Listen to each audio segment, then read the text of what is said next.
What's up, you guys? This is Devin with Century Effects Studios, back with another video, and today we're going to be talking about Jared Polins' thoughts on mirrorless versus DSLR. Now, before we get into the drama, you have to understand that I'm a generalist. I shoot pretty much everything. It's almost 50-50 photo video at this point, and I also shoot with more than just one brand. I main on Canon. I have Canon lenses, but I also shoot Panasonic. I'm shooting this on a Panasonic right now.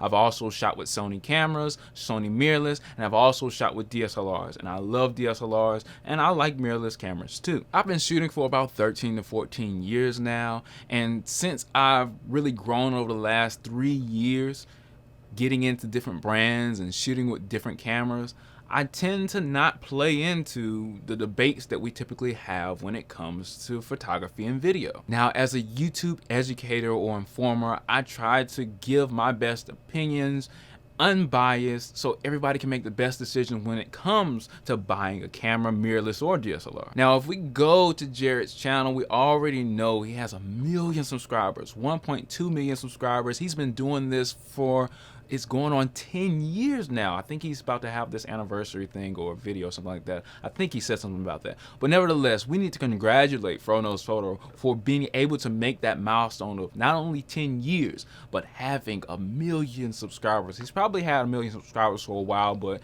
it sounds better to have 1,000,000 and 10 in the same sentence. I came across Jared Polins' channel about, I want to say 7 years ago.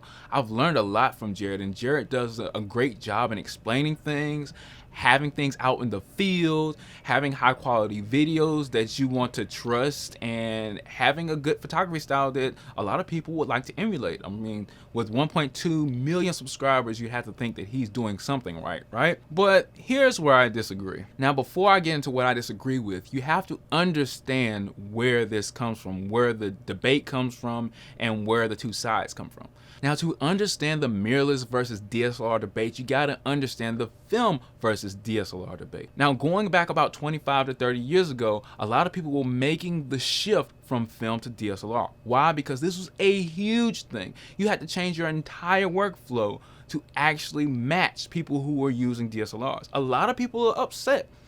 A lot of people who were shooting film were upset because a lot of people who didn't have a lot of knowledge over photography was actually using cameras that could get you, like 60 images, 100 images, hundreds of images, and then eventually thousands of images, where the film camera was really capped off at about 30 exposures. So you were stuck in this position where if you were behind the times, you were really behind the times. Technology pushed cameras so far that a lot of people couldn't contemplate how fast the technology and cameras were going. Digital took photography way past what anybody ever thought photography could be. You could now view images in real time on the back of your screen. You could take thousands times more images and then process them, make corrections, learn 10 times faster, 100 times faster, maybe even 1,000 times faster than you would have if you had a film camera.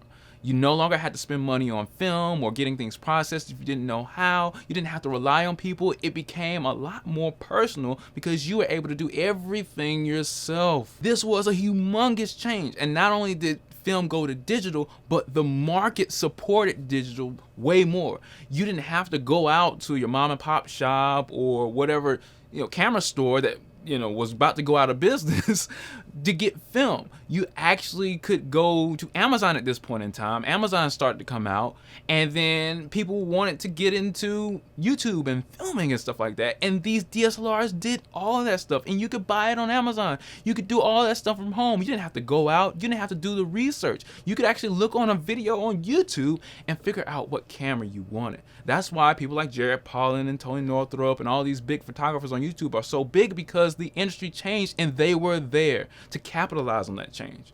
Notice when he started his YouTube channel back in 2008 on March the 7th.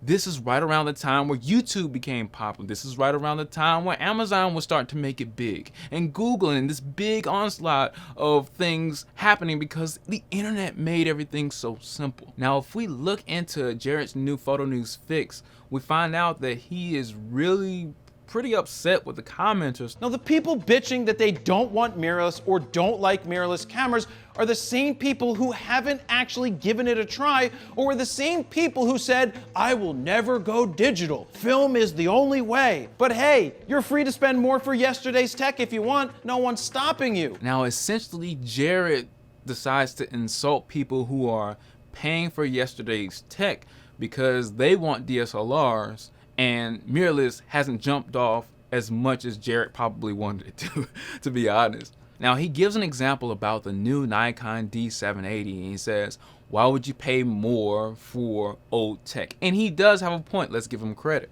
It's an amazing DSLR, but if you go with it, you're basically choosing to pay more for yesterday's tech. Oh, but Jared, more DSLRs are sold than mirrorless cameras right now. Cool. More gas-powered cars are sold over electric cars right now as well. It's hard justifying the price of a DSLR being up there in the $2,000 range when you have mirrorless cameras that are sub $2,000. You got your Nikon Z50, you got your Eos-r and all of these other cameras, and your A7 III that just came out and was a big success in the full-frame market. But you have to really diagnose that whole sub $2,000 level camera body. All right, so let's put this into play. We're going off to the market and we're going to buy a Z50. Let's be real. We're at Amazon and we're about to buy a Z50 Nikon mirrorless camera. It's a crop frame camera. It's not full frame.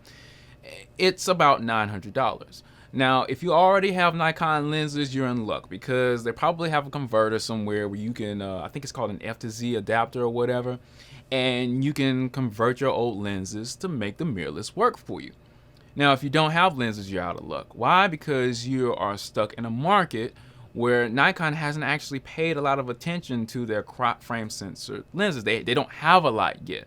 And the reason they haven't is because of what Jared said earlier in his video, that Nikon's not doing all that well. They thought that mirrorless cameras were really going to save them in the market or at least keep them afloat, but Jared doesn't mention this in the DSLR versus mirrorless debate. All right, but let's continue. I bought my Z50. Now I don't have Nikon lenses, so I got to not only buy the $900 camera, I got to buy a lens for this new camera. Unfortunately, Nikon doesn't have that many lenses designed for their crop frame mirrorless bodies. Now, they have 13 lenses, but not all of them are designed for crop frame bodies.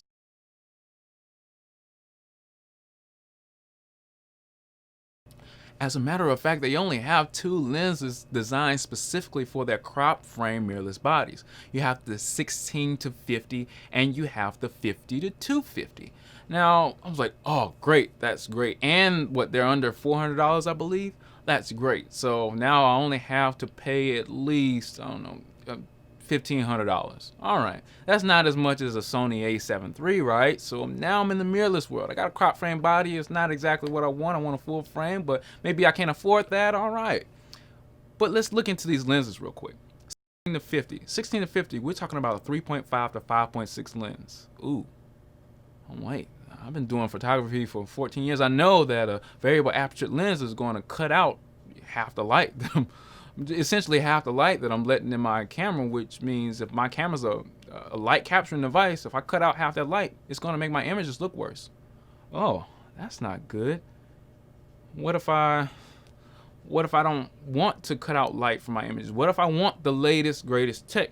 Well, if you get the latest, greatest tech and then you go and handicap it with a 16 to 50 or a 50 to 250, and these are both variable aperture lenses, letting less than half the amount of light in, aren't I going back? Oh yeah, and this is a crop frame body, which means it doesn't let in as much light as a full frame sensor body. I don't get as much bokeh as the next guy who might have a full frame body. So then aren't I going back again? Because I can't afford to upgrade to mirrorless? Maybe you're saying to yourself, well, Devin, why don't you just upgrade to the full frame mirrorless? Oh, the newest, latest, greatest tech. All right, well, let's go to the full frame mirrorless. If I get a Nikon Z6 or Z7, we're looking at above $2,200, $2,300, even if it's used. And I don't have lenses for Nikon, so then I would definitely have to buy the Nikon lenses. And I'm not going to use old lenses from Nikon because, you know, that's older tech, and Jared says no. Now, if I go with the Z6 or Z7 from Nikon, that's $2,200 and up just for the body, even if it's used. And then on top of that, I have to invest in the lenses. And since Nikon hasn't had a lot of full frame lenses out for that long, they have not degraded in quality or value. So you're looking at least a lens the cost of the body of the camera. Oh, and what really manifests great image quality? Is it the body or the lens? It's actually the lens. Every pro knows this. The lens does way more for image quality than a changing of a body or an upgrading of a body. Everybody knows this. Now we're getting into the price range of a D780 or a D750, which is Nikon's most popular camera. And now let's go back to what Jared said in the video. Well, why would you pay more for inferior tech? Well, you have to understand why Nikon is making this camera right around the $2,000 mark and a little bit cheaper for Father's Day, because Nikon's not doing all that well. You can't blame a camera company for trying to push the price of a DSLR to its original price, even though they have other alternatives that are almost equivalent, because they're trying to stay in the market. They weren't doing good in the full frame market with the mirrorless cameras as they thought they did. As a matter of fact, I learned this from Jared's videos, and I did research on myself, and I know that Nikon is not doing great with the mirrorless full frame market, the new tech that Jared's advising me to buy. Now, even though the D780 is a great, awesome camera, like Jared said, yes, it's older tech, but then again, it's not that big of a leap from the D750. So if I were to buy a D750 for a slightly cheaper price, all this hard work I've been doing to try to get a full frame camera, because that's what the audience really is, because people don't just jump out of nowhere and buy a full frame camera unless they have the money to afford it. A lot of people don't really pay photographers like they used to. It stands to believe that a lot of people are working hard to make it to the full frame world.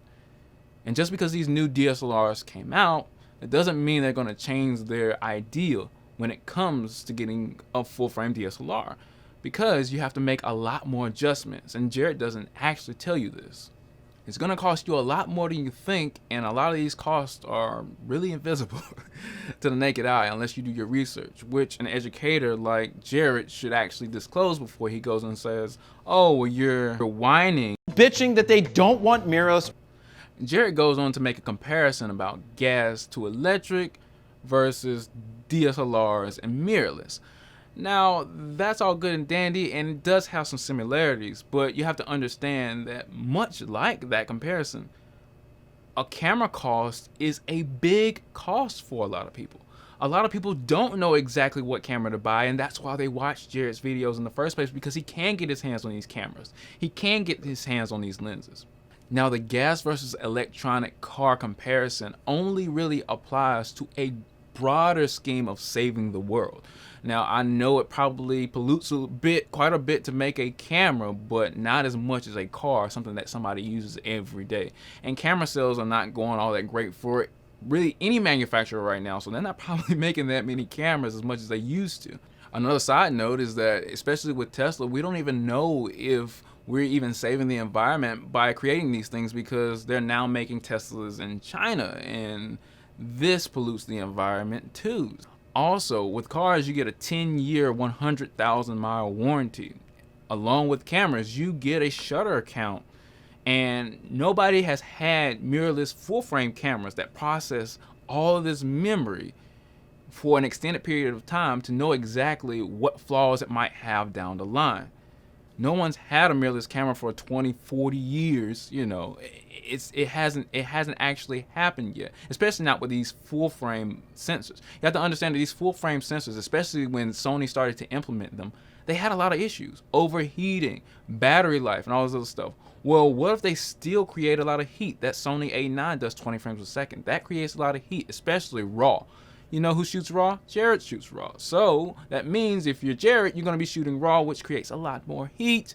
This heat then starts to fry the circuitry inside the camera. Let's say after 30 years that circuitry has an issue that Sony doesn't know about yet. I went to college for technology, so I know that it takes you breaking a piece of technology and pushing it to its limits to actually figure out how long it's going to last and whether it's worth investing in. And going as far as to use the verbal variation of the B word is, I think, a little bit uncalled for. And it's not that he can't cuss. Of course you can cuss. I don't necessarily care if you cuss. The whole thing is that, okay, you have 1 million subscribers, and I'm not telling you or policing Jared and telling him what he should do. I know he's not going to change based off of what I say. But as an educator that has 1 million subscribers, you definitely do change the landscape of how people psychologically think about buying a camera. That's why Sony invites him, and that's why Canon invites him to do these photo walks with their new camera, because they know that Jared changes the psychological landscape of how people purchase cameras. It's no longer people trusting manufacturers and, oh, introducing the new Sony ZV-1 and it's the best camera in the world for vloggers. They don't trust that. They trust Jared. They trust Tony. They trust everybody else who has a big camera guy on YouTube because they're just like them. They view them as people who are not sponsored, because Jared says he's not sponsored, and we're not going to assume that he is because that's dangerous. But they want to be like Jared. They see themselves in Jared. So it stands to think that they adopt some of his mentality. If Jared takes this negative opinion and goes as far as to then put, variations of curse words behind it, it then changes the landscape of things. And a lot of people are like, well, I saw that Fro-Nose dude. He has 1 million subscribers. And he was cussing out this guy for making this terrible purchase decision. It's just like, it makes the actual environment of photography, especially on YouTube and social media where no one really has a moderator, to actually get worse and worse and worse. And it really discourages people from wanting to get into YouTube as a photographer or vlogger. And it also discourages people from wanting to actually be a photographer because they see Jared and they're like, oh, well, this dude's the best photographer. Or he's 1 million subscribers. He's this, that, and the other. And I want to be like him, but I don't rise to the occasion. Maybe because I couldn't afford a mirrorless camera, or maybe because I am complaining because going from DSLR to mirrorless is not something that I want to do or can afford to do at this time. He essentially coarsens the discourse of photography with 1 million subscribers. That means 1 million people can watch this video and change their opinion about what they think because he's so successful on YouTube. And I don't want to take away from Jared's success. Like I told him in the comments, because he did respond to my comment. I've learned so much from Jared. He is an inspirational type of person. He has some of the most highest quality things, and I don't want to say that he's a bad person. I just don't think that that's the right choice to make. But it doesn't mean that everything he says is right and is for the betterment of photography. Betterment's not a word. Okay, well, let's go deeper into this argument, because a lot of people are going to come at me with comments in the comment below, and I'm not going to cut off the comments just because I'm making this video. Let's go into this idea that mirrorless tech is new tech. Well, mirrorless tech is not new tech. All right, check this out, guys. This is the Kodak DX7590 or DX7590. This is one of my first cameras. It's a little point and shoot, right? It's a little square, right? It's a point and shoot, and it has a lens that goes in and out or whatever. I can't change the lenses. It's 5 megapixels. Amazing, right? So you have this camera with a little pop-up flash, and I've been using it I was using it for a while before it stopped working, but it doesn't have the ability to change lenses. But other than that, is it anything different from a mirrorless camera? If I look in here, I will get a digital readout of what's actually going on in the environment. It doesn't have a mirror box in here. You notice how small it is? It does not have a mirrorless box in here that actually shows you the image. It actually just relays the image based on the digital readout, like a mirrorless camera. But how old is a camera like that? I know it's gotta be over 10 years old. 10 years old wouldn't constitute new tech, especially as fast as we're going with technology today. But it is an all digital camera. It doesn't have a mirror in it, and it's essentially a mirrorless camera. Another mirrorless camera, your cell phone. It doesn't have a mirror in it at all. It actually, in some of the newer cell phones, you get multiple lenses. So it does actually change lenses. It's an interchangeable digital camera, and that's essentially a mirrorless camera. That's what it is.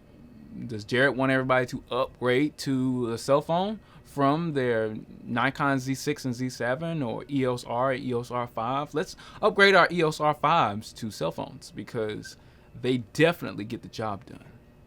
Hey, I'll show up to the next wedding with a cell phone and see if they hire me back.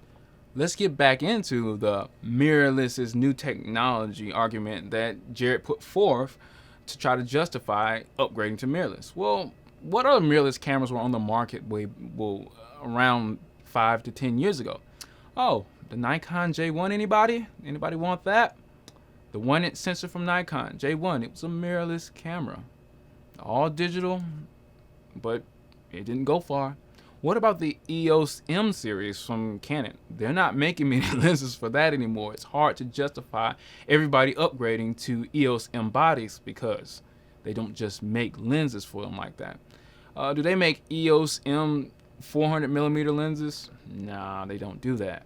Do they make Eos-M? They might have an Eos-M Holy Trinity. I don't know. But they are APS-C cameras. They're not your RF babies that Canon loves. You know, and Canon will definitely put out an RF lens way before they put out an Eos-M equivalent.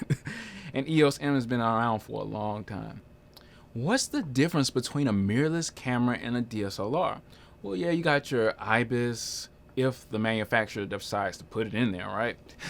You got your IBIS, you got eye tracking, autofocus, and all these other things. But really, is the result any different? Is the workflow any different? Am I not just pulling out an expensive SD XQD or CFast Express or SDXC card out of my camera and putting it into a computer, processing it on Lightroom and posting it or sending it somewhere? Is it going to be the difference between me driving to the store or a camera store to get film and then coming back and only having 30 at max frames to actually work with, and then waiting weeks, sometimes days, sometimes weeks, you know, or dealing with harsh chemicals instead of going into Lightroom? Is it that different? Is it really that different? Honestly, they both did a pretty good job. It's really interesting to see what Canon is able to do with a DSLR with the mirror locked up in what we'll call mirrorless camera mode versus what the Sony has done. And then he tries to categorize people and say, oh, if you don't like going to mirrorless, you're just like the people who didn't want to go from film to digital. When film to digital is a entirely different workflow. It was based off of the entire landscape of the world, the economy, and how buying cameras and trading and selling, everything was different. The economy was in a different standing. Cameras were actually being sold back then too, unlike now where cameras are not really being sold. Before you even put today's economy into the mix of camera sales for mirrorless, and any camera sales for that matter, has been at its lowest pretty much. Sony's putting out people because they can't afford to keep people on staff and make these cameras. Canon's not doing well, and they're pretty big in America. And then you got Nikon, who is really, really not doing good when it comes to mirrorless cameras, which is why they went to the D780 to go back to what their popular camera was. It's just common sense because they know people are going to buy it. So now we put all of that into context, and then we add COVID-19. And then we put in a whole bunch of other factors that keep people from upgrading from camera to camera to camera. And then Jared's argument really falls apart. Jared then goes on to gaslight everybody, even me in the comment section, by saying I wouldn't spend money on old tech just to buy new technology. But isn't that a silly statement in and of itself? Because if you're all about having the latest, greatest technology, that means you have to always invest in the latest and greatest technology, which... You're ruining it for the rest of us undeveloped troglodytes that don't have your psychic abilities, Jared. So keep that shit to yourself. Now in my hand is the Sony A7R Mark II. This is one of Sony's most popular Alpha series cameras. And the reason why mirrorless cameras are now shedded a light on is not because they're new technologies, because they've been able to implement the full frame sensor, that's old technology, into the mirrorless camera, that's old technology, without overheating and things of that nature. And remember, Sony had issues with this with their earlier cameras, but people could see where it was going, and then they jumped on the bandwagon. But nevertheless, this is the Sony a7R II. It's a 40 plus megapixel beast. The reason why people get this is because they want to jump straight into mirrorless full frame without a loss of image quality. As a matter of fact, a hike in image quality. But I mean, I can get a 50 megapixel 5 DSLR and get equivalent images out of it. Now, Canon has always been behind the bat when it came to dynamic range and ISO performance, but that's probably never going to change, or not change in recent history. So getting this camera is not that different from having the 5DS and 5DSR. I've rented the camera and I know exactly how it works. As a matter of fact, I'd rather actually for pictures use the 5D Mark IV. Not necessarily because the image quality is better, it's just that the 5D Mark IV has essentially comparable low light abilities to the A7R, and it works for me because I have those lenses. But that's a DSLR. Jared couldn't possibly approve of that, right? So ended up getting a battery grip for this thing. Put the battery grip on there, right? And I'm not gonna tighten it up, this is just for display purposes. Put your hand on there and it really hurts my hand. As a matter of fact, it hurts my hand with the battery grip on there.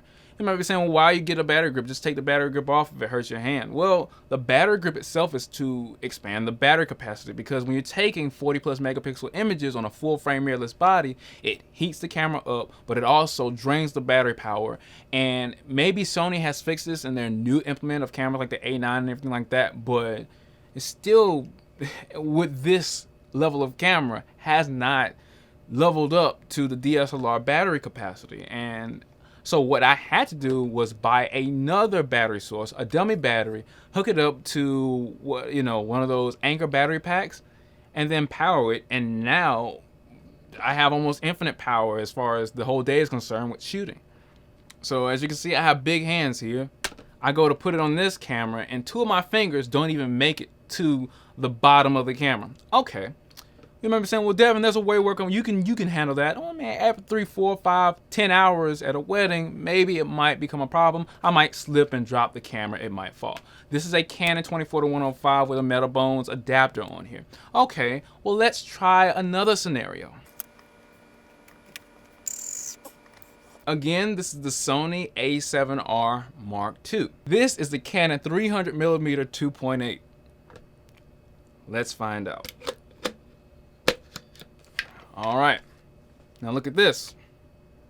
Oh, mirrorless tech, you get smaller cameras. Not really. Put the lens on there and see what you get. And you might be saying to yourself, Devin, nobody uses a 300mm 2.8. Well, pros, sports, wildlife, this is kind of what we do. We use bigger lenses, and maybe not this big of a lens, but look at this disparity in the camera and the body. Why don't you just put a monopod on there or tripod on there? Well, yeah, but that does definitely slow down workflow, especially if you're not on the sideline at a football game or basketball game or a lacrosse game. And trust me, those lacrosse games, trying to catch that ball is not easy.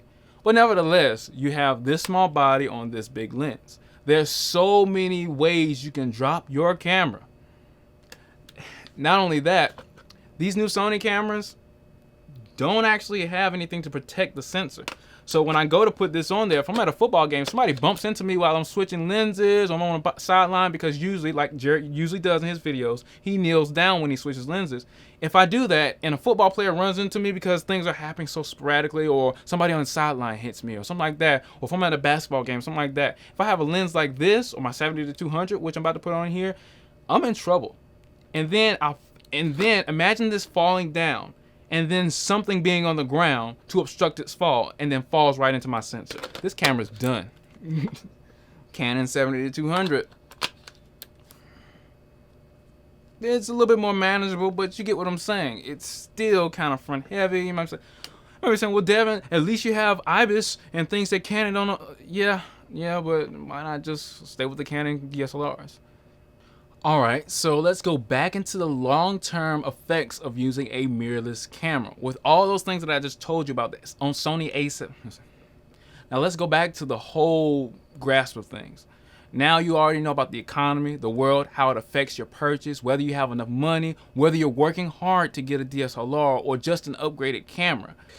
Now let's go back to the film versus digital debate. Now this is a film SLR. This is the Canon A2E. And you might think it's a DSLR if you didn't look closely on the back here.